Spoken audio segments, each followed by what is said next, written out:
नमस्कार, news state Madhya Pradesh Chhattisgarh में आपका स्वागत है। मैं हूं आपके साथ लोकेंद्र त्यागी। आपके मुद्दे में बात करेंगे आज ज्योतिरादित्य सिंधिया के बेटे महाआर्यमन सिंधिया की। 26 साल के महाआर्यमन का आज जन्मदिन है। ये जन्मदिन सियासी मायनों में काफी अहम माना जा रहा है, क्योंकि इस बार वो अपना जन्मदिन बीजेपी कार्यकर्ताओं के साथ मना रहे हैं। ऐसे में सियासत में आने की जो अटकलें लगाई जा रही थी वो सच होती दिख रही हैं। सवाल उठता है कि क्या महाआर्यमन बीजेपी से अपनी सियासी पारी की शुरुआत करेंगे, और करेंगे तो उनकी भूमिका किस तरह की हो सकती है। इसी पर करेंगे चर्चा। कुछ खास मेहमान भी हमारे साथ जुड़ेंगे, लेकिन उससे पहले आज की रिपोर्ट आप देखिए। मध्य प्रदेश और देश की सियासत में सिंधिया परिवार का लंबा सियासी सफर रहा है। सियासत में पहले माधवराव सिंधिया, राजमाता सिंधिया, उसके बाद ज्योतिरादित्य सिंधिया और अब महाआर्यमन सिंधिया की एंट्री हो रही है। वैसे तो महाआर्यमन की राजनीति में आने की अटकलें लंबे अरसे से लगाई जा रही थी, लेकिन अब सार्वजनिक रूप से वो बीजेपी के कार्यकर्ताओं के साथ दिखने लगे हैं। ये तस्वीर जो आप देख रहे हैं वो ये बताने के लिए काफी है कि महाआर्यमन का अगला राजनीतिक कदम क्या होगा। अब मध्य प्रदेश की सियासत में सिंधिया परिवार की बात हो तो भला राजनीतिक हलचलें तो होगी ही। महाआर्यमन के प्रति मेरी अच्छी भावना है, क्योंकि वो माधव सिंधिया का पोता है। जहाँ तक ज्योतिरादित्य सिंधिया का सवाल है, मेरी उनसे कभी पटी नहीं। अब उनके बेटे का अगर जन्मदिन भव्य तरीके से मनाया जा रहा है तो मुझे नहीं पता ऐसा क्यों किया जा रहा है, क्या कारण है। क्योंकि महाआर्यमन ने समाज के लिए कोई काम किया नहीं। अभी तो बच्चे ही वैसे तो, लेकिन फिर भी 25 साल से ऊपर का हो गया है। हो सकता है उसकी राजनीतिक आकांक्षा हो सकता है ज्योतिरादित्य सिंधिया भी उनको आगे लाना चाहते हों। सिंधिया के दिल्ली जाने के बाद ग्वालियर चंबल में सिंधिया के बाद किसका वर्चस्व होगा, इसको लेकर चर्चा हो ही रही थी कि महाआर्यमन की एंट्री हो गई। महाआर्यमन के बीजेपी में सक्रियता बढ़ने पर बीजेपी क्या कह रही है वो भी आप सुन लीजिए। युवाओं को राजनीति में आना चाहिए, और मैं समझता हूँ कि आज के समय में जब तक कि युवा पीढ़ी को महत्व नहीं मिलेगा और उनको साथ जोड़ने के लिए कड़ी की आवश्यकता रहती है। आदरणीय आर्यमन जी एक हमारे लिए एक प्रेरणा स्रोत के रूप में निकलेंगे। केंद्रीय मंत्री सिंधिया के पिछले महीने 3 दिवसीय दौरे के दौरान सिंधिया ने ग्वालियर के कार्यकर्ताओं और अपने खास रहे नेताओं से महाआर्यमन की मुलाकात कराई। मध्य प्रदेश की सियासत में महाआर्यमन की एंट्री से साफ हो गया कि सिंधिया भले ही दिल्ली चले गए हों, लेकिन ग्वालियर चंबल पर अपनी पकड़ कम होने देना नहीं चाहते। Team news state. और चर्चा करने के लिए 3 खास मेहमान इस वक्त हमारे साथ जुड़ गए हैं। डॉक्टर सत्यप्रकाश शर्मा हैं, वरिष्ठ पत्रकार हैं। पंकज चतुर्वेदी जी हैं, प्रवक्ता हैं बीजेपी के। और डॉक्टर ब्रजेश पांडे हैं, प्रवक्ता हैं कांग्रेस के। आप तीनों का बहुत बहुत स्वागत है। डिबेट की शुरुआत पंकज जी आपसे ही। आप तो उन लोगों में से हैं सर जो सिंधिया की टीम के साथ भारतीय जनता पार्टी में शामिल हुए थे, यानी काफ़ी करीब से जानते होंगे सिंधिया को और उनके बेटे को भी। तो ये जो जन्मदिन सेलिब्रेट किया गया है सर, इसके मायने क्या कुछ निकाले जाएं? क्या राजनीतिक एंट्री हो रही है आर्यमन सिंधिया की? देखिए लोकेन जी, 2-3 विषय। पहला तो राजनीतिक विषय, दूसरा व्यक्तिगत विषय। और मैं ऐसा मानता हूं कि महाआर्यमन सिंधिया जी का जो जन्मदिन है वो निश्चित रूप से व्यक्तिगत विषय है। और हम सब जानते हैं कि इसके पहले पिछले 2 सालों से जब भी उनके जन्मदिन का ये अवसर पड़ा तो कोरोना काल के कोविड के प्रोटोकॉल थे, कोविड की परिस्थितियां थी जब ऐसे कार्यक्रम सार्वजनिक और व्यापक रूप से नहीं किए जा सकते थे। और उसके पहले वो लगभग 5 साल तक विदेश में पढ़ने के लिए गए, यानी अक्सर उनका जन्मदिन जब वो विदेश में होते थे तो विदेश में जन्मदिन पड़ता था। तो पिछले 5 और 2-7 सालों में ऐसा अवसर नहीं आया जब इतने व्यापक रूप से जन्मदिन मनाने की परिस्थितियां बनती। आज मध्य प्रदेश में कोविड के प्रोटोकॉल सब विड्रॉ कर लिए गए हैं, तो उसके बाद पहला अवसर बना है जब व्यक्तिगत तौर पर भारतीय जनता पार्टी के कार्यकर्ता के रूप में भारतीय जनता पार्टी के कार्यकर्ताओं नेताओं के साथ महाआर्यमन सिंधिया जी का जन्मदिन ग्वालियर मनाया गया। और हम सबको इस बात को स्वीकारना पड़ेगा, या हम सब इस बात को जानते और मानते भी होंगे कि सिंधिया परिवार का समाज सेवा के क्षेत्र में एक बड़ा योगदान है। और राजनीति सिंधिया परिवार के लिए समाज सेवा का एक ऐसा माध्यम है जितना मैं समझ पाता हूँ। तो इसीलिए हम श्रद्धेय राजमाता सिंधिया की बात करें, कैलाशवासी माधवराव सिंधिया जी की बात करें, या अभी ज्योतिरादित्य सिंधिया जी की बात करें जो भारतीय जनता पार्टी के वरिष्ठ नेता के नाते केंद्र में मंत्री हैं, तो उस परिवार की एक राजनीतिक विरासत है, पर राजनीति का मूल उद्देश्य समाज सेवा है। और हम ये भी जानते हैं कि राजनीति में राजमाता सिंधिया जी सब राजनीति में नहीं आएंगी। लगभग 2-3 पीढ़ियों को पहले भी सिंधिया परिवार ने समाज सेवा के विकास के बहुत सारे काम किए जो राज परिवार के नाते उनका है, चाहे वो विद्यालयों का निर्माण हो, महाविद्यालयों का निर्माण हो, रेलवे ट्रैक उस जमाने मतलब ग्वालियर स्टेट में रेलवे ट्रैक हुआ करते थे, एजुकेशन की बात हो, इंडस्ट्रियलाइजेशन की बात हो, जिस प्रकार के हम ये जो ट्रेड फेयर की हम बातचीत करते हैं, sir trade fair Gwalior state organise करती थी, मैंने उसका इतिहास पढ़ा हुआ है, इसलिए काफी कुछ जानकारी है। तो मेरा आशा है लोकेंद्र जी सर इतना सा है कि ये विचित्र रूप से चलिए मैं सीधा पूछ लेता हूँ ना सर कि क्या वो तैयार हैं? 26 साल की उम्र सर कम तो नहीं होती?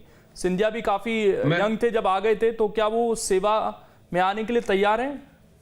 मैं सीधा उत्तर देता हूं सर। आज महारमन सिंधिया जी भारतीय जनता पार्टी के कार्यकर्ता हैं और भारतीय जनता पार्टी के कार्यकर्ता के नाते जब भारतीय जनता पार्टी संगठन को उनकी योग्यता क्षमता के आधार पर जैसे दायित्व की आवश्यकता होगी और जैसा आदेश निर्देश उनको मिलेगा वैसा वो तय करेंगे, क्योंकि भारतीय जनता पार्टी में पार्टी संगठन तय करता है कि किसी भी कार्यकर्ता या नेता की क्या भूमिका होना चाहिए, कौन सा दायित्व उनको दिया जाना चाहिए। तो मुझे विषय है वो पार्टी का विषय है और जन्मदिन निश्चित रूप से व्यक्तिगत विषय है जो आज लंबे समय के बाद कोरोना काल खत्म होने के बाद मनाया गया। तो मुझे लगता है कि इस व्यक्तिगत आयोजन में राजनीति शायद नहीं नजर मुझे नजर नहीं, राजनीतिक तो सवाल भी नहीं है सर। सवाल तो इतना है कि वो एंट्री करेंगे नहीं करेंगे, और बर्थडे बनाकर उन्होंने कोई राजनीति करती ये सवाल नहीं है। ठीक है, ब्रजेश पांडे जी, सिंधिया गए, काफी नुकसान पहुंचाकर गए कांग्रेस पार्टी को। सरकार इतनी मुश्किल से आई, लंबे समय बाद वो भी चली गई, और उनके बेटे भी अगर राजनीति में आते हैं और ये कहा जा रहा है कि सिंधिया दिल्ली की राजनीति करेंगे और हो सकता है कि 1-2 साल नहीं तो कुछ साल बाद हो सकता है कि ग्वालियर में उनके बेटे कुछ अपनी पहट बनाएं, और वहां पर हालांकि बनी हुई है काफी हद तक। तो ये खतरा है कांग्रेस पार्टी के लिए? लोकेन साहब, हम समझते हैं कि महाआर्यमन साहब देश के राष्ट्र नायक कैलाशवासी माधवराव महाराज सिंधिया जी के पोते हैं और उनका राजनीति में आने में स्वागत करना चाहिए। और ये तो जन्मदिन था, जन्मदिन को राजनीति से बिल्कुल नहीं जोड़ा जाना चाहिए, क्योंकि ज्योतिरादित्य महाराज सिंधिया जी भारतीय जनता पार्टी के इस समय केंद्र में मंत्री हैं, स्टारवर्ड लीडर हैं। तो उनके जन्मदिन में भारतीय जनता पार्टी के कार्यकर्ता या भाजपा युवा मोर्चा के कार्यकर्ता एकत्र हुए सिंधिया पैलेस में, तो ये अच्छी बात है, ये शुभ संकेत है उनके लिए। तुलसीदास जी लिखते हैं कि तुलसी मेरे राम को रीझ भयो न खींच, भौम पड़ा जागे सभी उल्टा सीधा बीच। हम उनके राजनीति में आने पर उनको अपनी ओर से बहुत बधाई, बहुत शुभकामनाएं संप्रेषित करते हैं। हमारे लिए कदाचित यह चिंता का विषय नहीं, क्योंकि मैं जानता हूं और पूरी कांग्रेस पार्टी जानती है कि महाआर्यमन सिंधिया साहब ज्योतिरादित्य सिंधिया महाराज का पूरे चुनाव की कैंपेनिंग करते थे। और अगर महाराज दिल्ली में है सिंधिया जी, ज्योतिरादित्य सिंधिया जी, तो महाआर्यमन साहब मध्य प्रदेश की राजनीति करेंगे, तो इसमें कांग्रेस कोई टेंशन नहीं करना चाहिए, क्योंकि उनके परिवार के लोगों ने, चाहे वो राजमाता जी रही हो, चाहे वो माधवराव महाराज सिंधिया साहब रहे हो, चाहे ज्योतिरादित्य सिंधिया जी रहे, उनकी पीढ़ी ने इस देश में राज्य किया है। जिनके परदादा के नाम से देश का सिक्का चलता था, कॉइन्स, जीवाजी राव सिंधिया जी का, तो वो परिवार राजनीतिक परिवार है। उनका राजनीति में आने पर स्वागत है। राजनीति की सुचिता को कायम रखें और आगे बढ़े। हमारी बहुत शुभकामनाएं। चलिए, बहुत अच्छा, यहाँ पर कांग्रेस की तरफ से आज काफी दिनों बाद पॉजिटिव चीजें सुनने को मिली हैं कि किसी तरह की वो इसमें पॉलिटिक्स नहीं देख रहे हैं। लेकिन डॉक्टर सत्यप्रकाश शर्मा जी, सवाल ये है कि क्या ये मान लिया जाए, पंकज चतुर्वेदी जी ने तो कह भी दिया है कि कार्यकर्ता हैं और जिम्मेदारियां जिस तरह की दी जाएंगी उसका निर्वहन वो करेंगे, तो ये संकेत अब बहुत साफ हो रहे हैं कि मध्य प्रदेश में जो नेक्स्ट पीढ़ी है वो तैयार हो रही है धीरे धीरे। और इसमें सिर्फ ज्योतिरादित्य सिंधिया के बेटे नहीं हैं, खुद मुख्यमंत्री के बेटे भी हैं, गोपाल भार्गव के बेटे हैं, नरोत्तम मिश्रा के बेटे हैं, ये भी एक्टिव हैं अपने अपने क्षेत्रों में कुछ हद तक। जी जी लोकेन जी, देखिए मैं आपको एक चीज बताऊं, जितना मैं इस मध्य प्रदेश की बीजेपी को या सिंधिया परिवार को समझता हूं, तो मैं जानता हूं कि सिंधिया परिवार में अगर कुछ भी घटित होता है तो वो यूं ही नहीं होता है, उसके पीछे कुछ ना कुछ होता है। महात्मा का पहली बार ग्वालियर में लोगों के बीच जाकर बर्थडे सेलिब्रेट करना, ये इसको आप आम बर्थडे सेलिब्रेशन ना समझें। इसके पीछे एक चीज और देखिए कि जो लोग हैं जो बर्थडे सेलिब्रेट कर रहे हैं या उनके होर्डिंग पोस्टर्स जो भी लगा रहे हैं, वो सिंधिया के ज्योतिरादित्य के खास सपोर्टर हैं जो उनके साथ बीजेपी में स्विच किए हैं। वही लोग ज्यादातर इसमें देखे हैं, भाजपा के लोग कम हैं। लेकिन एक बड़ा सवाल है भाजपा में, क्योंकि आज भाजपा ना तो अटल बिहारी वाजपेयी की भाजपा है, ना भाजपा आडवाणी की है, जो विजयराजे सिंधिया राजमाता साहब के सामने स्वर्गीय माधवराव सिंधिया जी को भाजपा की सदस्यता दिलाकर और जनसंघ का टिकट भी दिलवाते हैं गुना से। आज भाजपा अमित शाह और मोदी की भाजपा है जो कहीं ना कहीं वंशवाद, परिवारवाद के मुद्दे को उठाकर कांग्रेस पर अटैक करती है। तो ऐसी पार्टी में ये बड़ा सवाल है कि ना केवल ज्योतिरादित्य के पुत्र बल्कि नरेंद्र सिंह तोमर, शिवराज और गोपाल भार्गव, नरोत्तम मिश्रा, ऐसी एक लंबी फहरिस्त है मध्य प्रदेश में केवल भाजपा में, विजयवर्गीय भी, कि उनके पुत्र भी कहीं ना कहीं अपने वजूद के लिए भाजपा में संघर्षरत हैं। क्या उनका भविष्य उनके पिता के रहते हुए भाजपा में बनेगा? ये कहीं ना कहीं भाजपा के लिए बड़ा सवाल है। हाँ, अगर कांग्रेस में रहते हुए ज्योतिरादित्य सिंधिया के पुत्र अगर आज ये आते हैं तो वाकई कांग्रेस एक ऐसी पार्टी है जिसने हमेशा एक पार्टी परिवार के कई भी लोगों को टिकट दिया। आज भाजपा का रूप बदला हुआ है। उस समय में राजमाता साहब या उनके पुत्र और पुत्रियां सभी एक साथ चुनाव लड़ जाते थे और लोकसभा या विधानसभा में पहुंच जाते थे। लेकिन अब वक्त थोड़ा सा बदला है, मैं आपको बताऊं तो भाजपा का वक्त बदला है। आज ज्योतिरादित्य सिंधिया की इसके पीछे कुछ ना कुछ प्लानिंग होगी उनको लॉन्च करने की, क्योंकि राज परिवार में मैंने देखा है कि लगभग ये जो एज उनका जो महाआर्यमन का जो एज आज दिख रहा है, इस एज में मोस्टली राजनीति में आ जाते हैं। जब ज्योतिरादित्य सिंधिया राजनीति में आए, भले वो एक्टिव पॉलिटिक्स में 2002 में आए, लेकिन इसके पहले वो कहीं ना कहीं माधवराव सिंधिया जी के जितने भी इलेक्शंस होते थे उनमें उनका बड़ा एक्टिव रोल रहता था और उनकी कॉन्स्टिट्यूंसी ग्वालियर में वो बहुत सारे कई जगह जाते भी थे। तो उनकी पत्नी भी बीच में बहुत ज्यादा जाती नहीं। तो महाआर्यमन का एक्सपीरियंस एज ए लीडर तो है, लेकिन अभी मैं ये नहीं कह सकता क्योंकि ऑफिशियली उन्होंने भाजपा ज्वाइन नहीं किया है। तो ये पार्टी में आएंगे या नहीं आएंगे, लेकिन हाँ, ये तो सर्वविदित है, अंडरस्टूड है कि वो भाजपा की ओर जाएंगे और कहीं ना कहीं तो पंकज जी ने मान भी लिया कि वो कार्यकर्ता हैं। वो तो पंकज जी कह रहे हैं कि वो कार्यकर्ता हैं, ठीक है। लेकिन पंकज जी, अब सवाल ये ना कि अभी उपचुनाव हुए तो बीजेपी ने ये लाइन ड्रॉ करने की कोशिश की कि हम परिवारवाद वालों को टिकट नहीं देंगे। नाराजगी मोल ले ली कुछ लोगों की, बेशक वो आपको चुनाव में उतनी भारी नहीं पड़ी एक सीट पर छोड़ दें तो, लेकिन यहां पर भी क्या इन लोगों का कुछ प्रोबेशन पीरियड होगा? अगर ये युवा पीढ़ी आती है पॉलिटिक्स में तो इनका कोई प्रोबेशन पीरियड होगा कि आप इतने दिन मेहनत कीजिए, ये पद आपको लेने पड़ेंगे। ऐसा ना हो कि सर सीधी विधायिका मिल जाए, कोई बड़े पद मिल जाए। देखिए लोकेन जी, मैं 2-3 उदाहरण आपके सामने रखूंगा जो इस बात को स्थापित करेंगे कि भारतीय जनता पार्टी में परिवारवाद जैसे विषय नहीं है। नरेंद्र मोदी जी चाय बेचते बेचते आज देश के प्रधानमंत्री, सबसे सफल प्रधानमंत्री देश के। अमित शाह जी देश के आज गृह मंत्री हैं। 40 साल पहले वो भारतीय जनता पार्टी के बूथ के कार्यकर्ता थे। मेरे मध्य प्रदेश में वीडी शर्मा जी, मध्य प्रदेश भारतीय जनता पार्टी के अध्यक्ष वीडी शर्मा जी साधारण विद्यार्थी परिषद के कार्यकर्ता, प्रदेश भारतीय जनता पार्टी के अध्यक्ष। मध्य प्रदेश के मुख्यमंत्री आदरणीय शिवराज जी एक साधारण गरीब किसान के परिवार से आज मध्य प्रदेश के 16 साल तक के मुख्यमंत्री। और बाकी जो लोग, यदि मेरा दूसरा इस पे पक्ष है कि यदि मान लीजिए महाआर्यमन के नाम के साथ सिंधिया लिखा हुआ है तो क्या उनको राजनीति में नहीं आना चाहिए? क्या उनकी इस बात के अधिकार और पात्रता समाप्त हो जाती कि नहीं, वो राजनीति नहीं कर सकते? और मैं लोगों की इस बात का प्रबल पक्षधर हूँ कि राजनीति में वंशवाद नहीं चल सकता, क्योंकि राजनीति जनतंत्र है, जनता का तंत्र है, लोकतंत्र। जनता तय करती है कि वो अमुक राजनेता को, भले वो किसी परिवार कैसा वो राजनेता के तौर पर स्वीकार करेगी या नहीं करेगी। और उसके लिए चुनाव होते हैं हमारे यहाँ। यदि चुनाव में यदि जनता आप अस्वीकार कर दो तो आप फिर भले किसी परिवार को उसका क्या लाभ? और यदि चुनाव में जनता आपको बराबर स्वीकार कर रही तो आप किसी परिवार के ये मायने नहीं रखते। तो इसलिए भारतीय जनता पार्टी, और मैंने ये प्रमाण, मेरा तो सवाल ही दूसरा था सर। मेरा सवाल क्योंकि पार्टी इसको डिफरेंशिएट करती है ना कि हमारे यहाँ अगर कोई परिवारवाद से है भी तो वो नीचे से उठकर आता है। मेरा सवाल तो वही था, क्या इनके लिए भी कुछ लाइन ड्रॉ होगी फिर? मैं सर वही तो आपसे बात कर रहा हूँ सर, कि यदि लोग, जनता चुनाव में उनको बार बार चुनाव जिताने की स्थिति में रहे और फिर यदि राजनेता के परिवार से है तो ये उसका दोष थोड़ी है कि वो किसी राजनेता के परिवार से, तो उसकी राजनीतिक आकांक्षाएं, योग्यता, क्षमताओं पर हम ध्यान नहीं लेंगे। और मैं कांग्रेस की बात इसलिए कर रहा हूँ लोकेन जी कि वहां बहुत स्पष्ट है कि राष्ट्रीय अध्यक्ष के पद पर यदि कोई फिरोज गांधी जी के परिवार का है तो वही बैठेगा। पहले इंदिरा जी बैठती थी फिरोज जी के परिवार से, फिर बाद में राजीव जी रहे, फिर सोनिया जी अब हैं, फिर राहुल जी आ गए, फिर अब प्रियंका, फिर रॉबर्ट जी की बातचीत हो रही है। तो वहां सुनिश्चित है कि जो कांग्रेस की सबसे बड़ी कुर्सी है वो गांधी परिवार, फिरोज गांधी जी के पुण्य के लिए सुरक्षित है। भारतीय जनता पार्टी में आज माननीय जयप्रकाश नड्डा जी राष्ट्रीय अध्यक्ष है, अगला अध्यक्ष कौन सा कार्यकर्ता नेता को नहीं पता। तो ये परिवारवाद भारतीय जनता पार्टी में नहीं है। भारतीय जनता पार्टी में स्पष्ट है कि परिवार से है, वो आपके हाथ में नहीं है।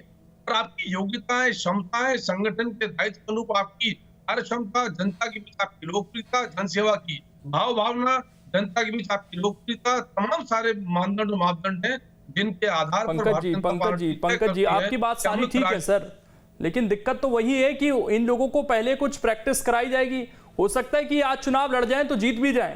सिंधिया का इतना वर्चस्व हो तो क्या इसका मतलब ये माना जाए कि यही परिपक्व थे और लोग जो कैंडिडेट थे वो नहीं जीत सकते थे यहाँ से? तो कुछ उनको मौका तो दें, पहले वो पार्टी के लिए करें। तो सर कहा जाता है ना कि झंडे उठाओ, डंडे खाओ, तब एक कार्यकर्ता बड़ा नेता बने तो अच्छा लगता है, यही आप लोग कहते हैं ना? लोकेंद्र जी, हमारे जो बाकी दोनों पैनलिस्ट लोग थे उन्होंने भी कहा कि महाहरमन सिंधिया एक बहुत लंबे समय से सामाजिक क्षेत्र में सक्रिय हैं, प्रत्यक्ष अप्रत्यक्ष तौर पर राजनीतिक जो गतिविधियां चुनाव की उनमें भी सक्रिय हैं। तो ऐसा नहीं कि जो महाहरमन सिंधिया एकदम घर में बैठे और आज जन्मदिन सेलिब्रेट करने के लिए आ गए। बहुत सारे सामाजिक और राजनीतिक कार्यों में, जनसेवा कार्यों में उनकी स्पष्ट तौर पर एक लंबे समय से सशक्त भागीदारी है। और उस सशक्त भागीदारी के आधार पर यदि भारतीय जनता पार्टी कार्यकर्ता के नाते भारतीय जनता पार्टी संगठन को लगेगा कि कोई दायित्व, कोई जिम्मेदारी महाहरमन सिंधिया जी को दी जानी चाहिए, तो पार्टी संगठन तय करेगा ना इसमें। और यदि पार्टी संगठन तय करेगा तो भाजपा कार्यकर्ता के नाते मुझे लगता है कि महाहरमन सिंधिया जी उसको अस्वीकार नहीं करेंगे, क्योंकि भारतीय जनता पार्टी में स्पष्ट परंपरा है कि जो संगठन ने कहा वो शिरोधार भी और स्वीकार भी। तो मुझे लगता है कि ये व्यक्तिगत जन्मदिन के विषय को हम यदि राजनीतिक रूप से देखेंगे तो शायद थोड़ा सा ठीक नहीं हो। बाकी आप पत्रकार हैं, नहीं सर, जन्मदिन तो खैर व्यक्तिगत, अगर वो अपने घर में मनाते, परिवार के साथ मनाते तो व्यक्तिगत ही था। यहाँ तो हुजूम लगा था सर लोगों का, कार्यकर्ता थे, वो पार्टी के कार्यकर्ता, उनके दोस्त यार होते तो भी हम मान लेते कि चलिए व्यक्तिगत कार्यक्रम है वो।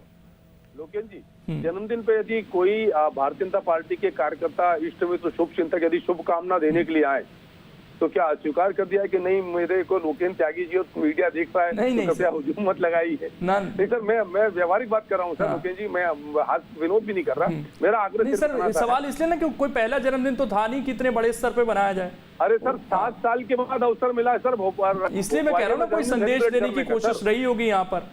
ठीक है, नहीं सर, आप देखिए, मैंने आपसे कहा ना लोकेंद्र जी कि आप मीडिया के मित्र हैं, आपका मीमांसा का और ये संदेश और क्या कहते हैं between the line, behind the camera, ये सारी चीजें आपका विषय है। पर बतौर भारतीय जनता पार्टी कार्यकर्ता मेरा भी ऐसा मत है कि आज उनका जन्मदिन उनका व्यक्तिगत विषय, राजनीतिक विषय नहीं है। और राजनीतिक विषय का निर्धारण भारतीय जनता पार्टी का संगठन करेगा, क्योंकि महाहरमन सिंधिया जी भारतीय जनता पार्टी के स्पष्ट रूप से कार्यकर्ता, इसमें कोई संदेह नहीं है। और एक कार्यकर्ता का क्या दायित्व होगा, क्या दायित्व नहीं होगा, संगठन तय करेगा।